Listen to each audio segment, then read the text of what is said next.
जय हिंद, वंदे मातरम। दोस्तों, इस समय सरकार और जनता के बीच में पेट्रोल और डीजल के दामों में हुई बेतहाशा वृद्धि के लिए एक जंग छिड़ी हुई है। यदि आप देश के नागरिक हैं तो यह आपका परम कर्तव्य बनता है कि पेट्रोल और डीजल के मानक किस बेस पर तैयार होते हैं, किन मानकों पर इनकी वृद्धि होती है, या पेट्रोल कितने में खरीदा जाता है और आप सभी को यानी हम सभी को कितने में बेचा जाता है, ऐसा ही हम डीजल का मानक बताएंगे। तो चलिए स्टार्ट करते हैं और आप भी यहां पर चौंक जाएंगे कि कितने में खरीदा जाता है और क्या क्या टैक्स लगते हैं और किस तरीके से अंतर्राष्ट्रीय मार्केट में तेल की कीमतों को उजागर किया जाता है। चलिए यहां पर हम एक पहले आपको ग्राफ दिखा देते हैं। 2021 यानी स्टार्टिंग के 2021 में देश में लगातार बढ़ रही है पेट्रोल की कीमत। यही हाल डीजल का है। अगर थोड़ा सा ग्राफ पर नजर डाला जाए तो राजस्थान के श्रीगंगानगर में 100 के पार, राजस्थान ही नहीं, यहां मध्य प्रदेश की बात कर लो, यानी अन्य अन्य राज्यों में अलग अलग मूल्यों पर पेट्रोल और डीजल मिलता है। यह रियलिटी क्या है मैं आपको बता देता हूं कि आपके दिमाग में यह भी आता होगा कि मध्य प्रदेश में अगर 100 रुपए में है तो उत्तर प्रदेश में 90 में क्यों, यदि बिहार में इतने में है तो यहां राजस्थान में बैठा बंदा सस्ता क्यों ले रहा है ना। बहुत सारे सवालात होंगे। तो इसका सिंपल सा यही जवाब है दोस्तों कि अलग अलग राज्य सरकारें पेट्रोल पर अपना टैक्स लगाती हैं। कुछ राज्य सरकारें टैक्स पेट्रोल पर कम लगाती हैं और कुछ ज्यादा लगाती हैं। यह पूरा सिलसिला आपको एक फिगर वाइज समझाएंगे। अब देखिए, अगर बात करें तो यहां पर कोलकाता भी है, चेन्नई भी है, मुंबई भी है, दिल्ली भी है, तो बहुत बड़ा अंतर है ना। तो यहां यही समझना है कि पेट्रोल के मानक किस बेस पर तैयार होते हैं। तो चलिए स्टार्ट करते हैं इस वीडियो को। आइए आपको बताते हैं कि इसके पीछे की वजह क्या है। इससे पहले हम थोड़ा सा आपको एक ग्राफ दिखाते हैं। यानी स्टार्टिंग की बात करें, थोड़े ही दिन पहले की बात है, यानी 10 दिन पहले की बात अगर मान ली जाए तो हम 4 देशों की बात करेंगे, फिर 4 देशों की बात करेंगे कि पेट्रोल अन्य देशों में कितने में मिलता है। अगर बात करें भारत में पेट्रोल महंगा क्यों है, यह जहन में सवाल हर नागरिक के बनता होगा। अगर हम इसके अलावा परिप्रेक्ष्य से देखा जाए, वेनेजुएला एक देश है, उसमें पेट्रोल की कीमत कितनी है, 1 रुपए 48 पैसे लीटर है। ईरान की बात करें, Iran, Venezuela, Qatar, Angola, Saudi Arabia, ये क्या है, तेल के भंडार माने जाते हैं। यहीं से भारत तेल खरीदता है लगभग। अगर देखा जाए वर्तमान समय में ईरान से भारत तेल ज्यादा खरीद रहा है। वेनेजुएला में 1 लीटर पेट्रोल की कीमत है 1.48 पैसे, मतलब 1 रुपए, 1.5 रुपए मान लेते हैं। ईरान में दोस्तों यही 4.5 रुपए है लगभग। अंगोला में 18 रुपए लीटर है और कतर में 25 लीटर है, ठीक है ना, 25 रुपए लीटर है। अगर पड़ोसी देश की बात करें तो आपके जहन में यह भी आता होगा कि पड़ोसी देश जैसे पाकिस्तान है, श्रीलंका है, बांग्लादेश है, नेपाल, ये सभी हमारे देशों से लगते हैं, हमारी सीमाओं से लगते हैं। इनमें क्या क्या रेट है, तो आपने ये देखा होगा कि अगर भारत में 100 रुपए के परिप्रेक्ष्य से अगर पेट्रोल जा रहा है तो पाकिस्तान में कितना होगा। तो वर्तमान में अगर देखा जाए, भारत में अगर 90 से 100 के बीच में पेट्रोल है तो पाकिस्तान में कितना है, 47 रुपए है। 47 रुपए लीटर है, जबकि बिल्कुल सटा हुआ देश है ना। श्रीलंका में 63 रुपए में है, बांग्लादेश में 77 में है, नेपाल में 76 में है। तो अब बात आती है कि इन कीमतों में इतनी ज्यादा जो है, इतना ज्यादा डिफरेंस क्यों है। तो चलिए स्टार्ट करते हैं इस वीडियो को और जानते हैं कि यहां पर इसके पीछे वजह क्या है, इसके पीछे राज क्या है।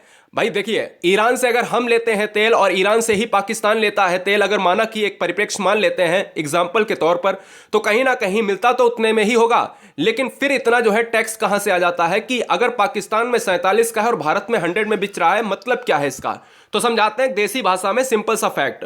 अगर हम उदाहरण के लिए एक दिल्ली स्टेट की बात करें, यानी जो केंद्र शासित प्रदेश है दिल्ली में, ठीक है ना, दिल्ली की बात करें तो पेट्रोल जो बेस कीमती है, यानी पेट्रोल जो है कीमत की बात करें, वो यहां पर 29.34 RS में मिलता है। मतलब हम लोगों को नहीं, दिल्ली के लिए जो पेट्रोल है, हमारे देश के लिए पेट्रोल जो है, यदि बाहर से आता है तो उसकी कीमत कितनी होती है, 29 रुपए होती है। ध्यान दीजिएगा ध्यान से। पेट्रोल की बेस कीमती, जो बेस कीमती का मतलब होता है कि दिल्ली की बात कर लेते हैं एग्जाम्पल तौर पर, कि यहां पर जो है उत्तर प्रदेश भी आ सकता है, राजस्थान भी आ सकता है। तो इनमें क्या है, केवल 29 रुपए में पेट्रोल है। अब बात आती है कि यह पेट्रोल इतना बढ़ कैसे जाता है, डीजल इतना बढ़ कैसे जाता है। तो इसमें भाड़ा चार्ज लग जाता है 0.37, कोई ज्यादा नहीं है, बिल्कुल कोई ज्यादा नहीं है।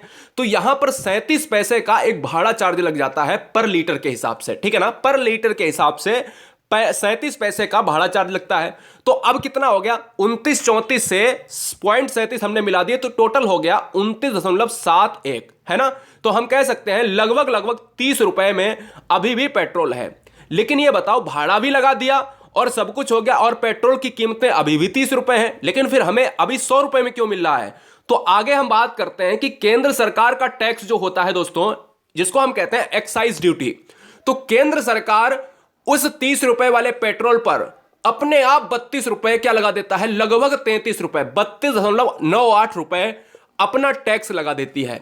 तो अब आप ये बताओ, जो 30 रुपए में पेट्रोल खरीद कर आया था और उस पर दूने से भी ज्यादा क्या लगा दिया, उन्होंने टैक्स लगा दिया, जो केंद्र सरकार का है। ध्यान दीजिएगा, अभी मैं राज्य सरकार पे नहीं आया हूं, केवल केंद्र सरकार का 32.98 आरएस जो है क्या लगा है, एक्साइज ड्यूटी लगी है।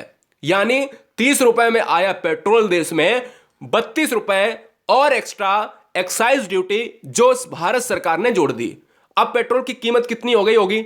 लगभग मेरे हिसाब से 62 से 63 रुपए हो गई होगी।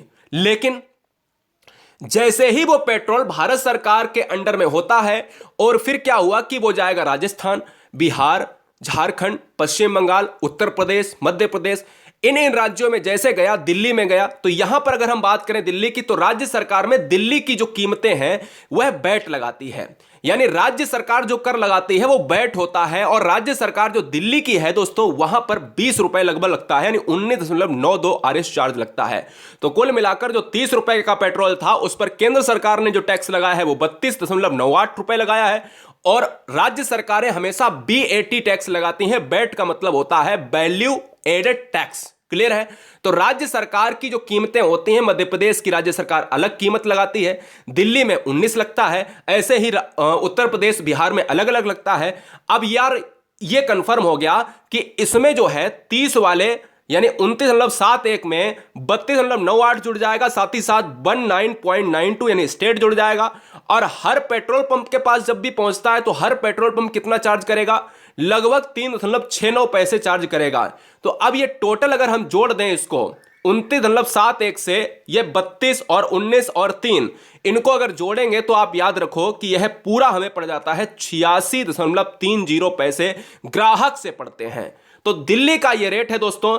ऐसे ही ऐसे अगर हम बात करें, मध्य प्रदेश में 100 रुपए में बिच रहा है, राजस्थान में 100 रुपए में बिच रहा है, दिल्ली में 86 है। तो दिल्ली में 86 का रीजन क्यों है? क्योंकि राज्य सरकार ने जो 19.92 आरएस लगाया है ये कम है।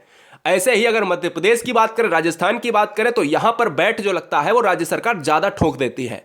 तो अब आप ये बताइएगा कि आपका परिप्रेक्ष्य क्या कहता है, किस तरीके से कीमतें होती हैं, क्या पेट्रोल का रीजन है, क्यों यहां पर इतना महंगा पेट्रोल है, डीजल इतना महंगा क्यों है, क्यों आदमी जो है नहीं चल सकता है अपनी जिंदगी में, हर चीजें जो है बाइक और स्कूटर पर ही हो गई, हर चीजें जो है ट्रैक्टर पर, हर इलेक्ट्रॉनिक प्रोडक्ट अगर बात करें तो कहीं ना कहीं हमारी जो नई पद्धति है कृषि की, वो कहीं ना कहीं इस सिस्टमेटिक से बनाई गई है कि अब इनके बिना कोई काम हो ही नहीं सकता है।